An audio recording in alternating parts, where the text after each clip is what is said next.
Alright, let's kick things off by capturing a video of the product you want to showcase.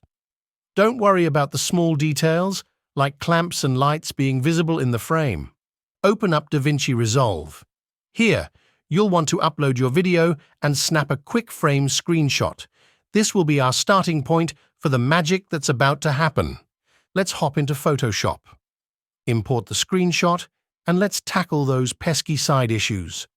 Use the selection tool to mark both sides of the image and let Photoshop work its magic to generate a background that blends seamlessly with your product.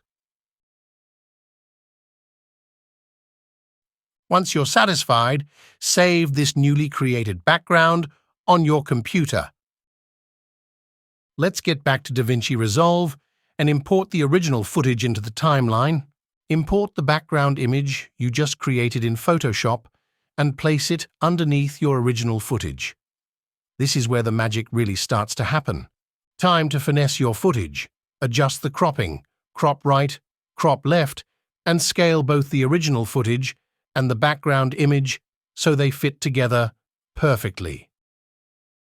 Add a music clip to set the mood.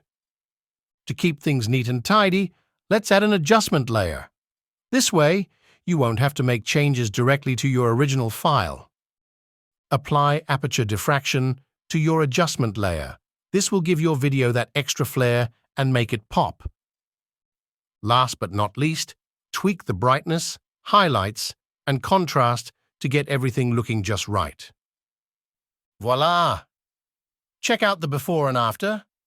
It's like night and day, right? Here's our final result. I hope you found this tutorial helpful. If you want to keep leveling up your photography game, don't forget to hit that subscribe button